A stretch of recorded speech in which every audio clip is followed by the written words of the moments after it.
খারাপ সময়ের পর ভালো সময় আসবে, এটা যদি আপনি মনে প্রাণে বিশ্বাস করেন আর ধৈর্য ধরেন, অবশ্যই কিন্তু আপনার জীবনের সবথেকে সুন্দর সময় একদিন ঠিকই আসবে।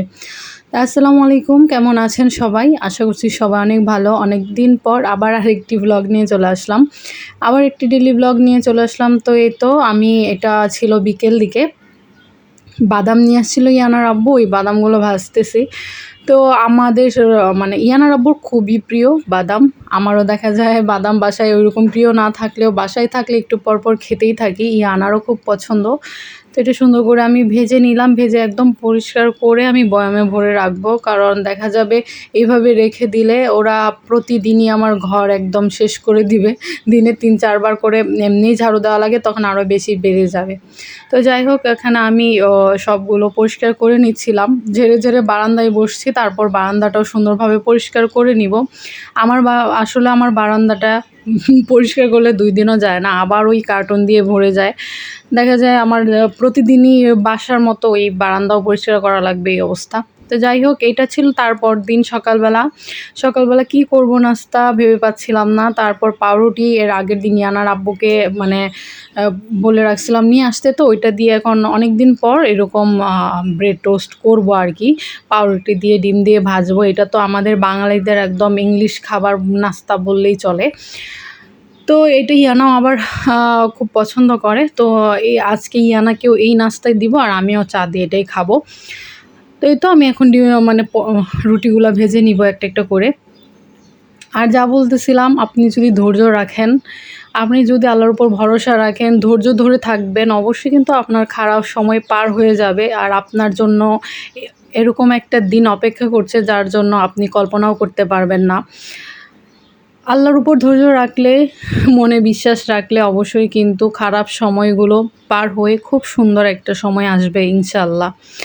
তো এই জন্যই বলি, সব সময় ধৈর্য রেখে কাজ করতে হয়।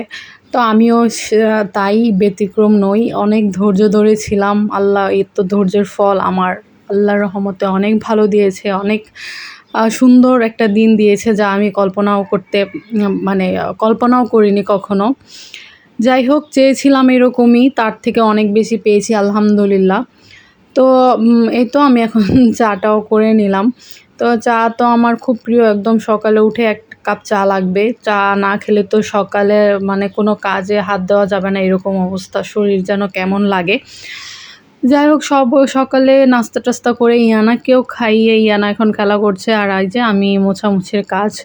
২ দিনেই যেন কিভাবে ধুলাবালি একদম জমে শেষ হয়ে যায় ঘর, আমি বুঝতে পারি না। এত ধুলাবালি কোথা থেকে আসে? ৬ তলায় থাকি, তারপরেও মনে হয় সকালে মুছলে বিকেলে আবার সেই প্রলেপ পড়ে যায় ধুলাবালির। তো তারপরেও আজকে ৩ দিন পর মোছামুছি করতেছি, তাও তো একদম দেখি যে সাদা হয়ে আছে ফার্নিচারগুলো। কি বলবো, ২ দিন পরেও মনে হচ্ছে একদমই অন্ধকার হয়ে আছে ফার্নিচার। যাই হোক, সব কিছু আমি মুছে নিচ্ছিলাম আর কি, একটু একটু করে সব কিছুই মোছা লাগতেছিল, কারণ প্রচুর ধুলাবালি। আর আমার তো যে বেশিরভাগ দেখা যায় কালো ফার্নিচার, শুধু সোফাটাই এই সেগুন আর কি।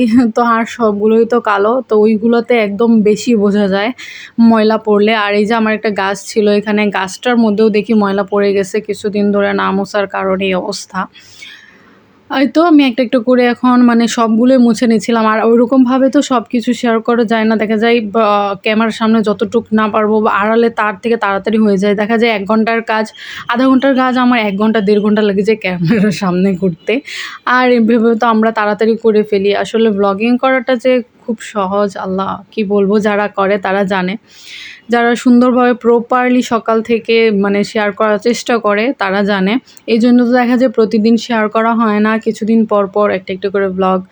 আর যারা একদম প্রফেশনাল হয়ে গেছে তারা তো মানে এটা তো চাকরির মধ্যেই পড়ে আর কি, যেন প্রতিদিন ব্লগ দেওয়া যায়। তো আমার আল্লাহ যদি মানে সহায় হয়, ধৈর্য ধরে আছি যদি হয়, তাহলে আমিও ওইরকমই করব, একদম প্রতিদিন আপনাদের সাথে ব্লগ শেয়ার করব। তো আমার পাশেই থাকবেন, আমাকে অনেক অনেক ভালোবাসা দিবেন, সাপোর্ট দিবেন। যারাই দেখতেছেন এখন পর্যন্ত একটা লাইক করে দিবেন। তো এই তো এখন আমি দুপুরে রান্নাবান্না করতেছি। মানে প্রতিদিন তো আমাদের মেয়েদের এক টেনশন, কী রান্না করব। আগের দিন রাতের বেলায় টেনশন চলে আসে, রাতে খাওয়ার পরেই টেনশন চলে আসে যে কী রান্না করব পরদিন। তো আমার তো যে ফ্রিজে মুরগির কিছু ওই যে পা ছিল যে এইগুলা আমার খুব পছন্দ, আমার খুব প্রিয় চামড়া, পা এগুলা। কিন্তু চামড়া তো নাই, চামড়া তো আর নিয়ে আসি না। পাগুলো আছে কারণ এখানে তো বেছে খাওয়ার মতো উপায় নাই। আমার বাড়িতে গেলে আম্মা একদম সুন্দর করে পরিষ্কার করে রাখে, আমি গেলে রান্না করে, কারণ আমার ওটা খুব বেশি পছন্দ। তাই এইখানে মানে পা, গলা এগুলোই আর কি রান্না করব। তো এগুলো আমার কিন্তু অনেক বেশি প্রিয়, পাগুলো তো আমার খুব বেশি প্রিয়। যাই হোক, আজ ছিল দুপুরে এটাই রান্না, আর কিছু করিনি। কারণ এই যে মোছামুছি করতে করতে অনেক দেরি হয়ে গেছে। কারণ একটা জিনিস মোছা শুরু করলে তারপর একদম পুরা বাসার অবস্থা খারাপ হয়ে যায়। তাড়াতাড়ি ওইগুলো গুছিয়ে তারপর আসলাম রান্না করতে। রান্না করেও তো থালা বাসন ছিল, ওইগুলোও পরিষ্কার করে, রান্নাঘর পরিষ্কার করে তারপর রান্না বসালাম। তো যাই হোক, আজ এই পর্যন্তই ছিল ছোটোখাটো একটা ব্লগ, দুপুরের এ পর্যন্তই। তো সবাই আমার সাথে থাকবেন, আমার পেজের, আমার ইউটিউব চ্যানেলের পাশে থাকবেন। আল্লাহ হাফেজ।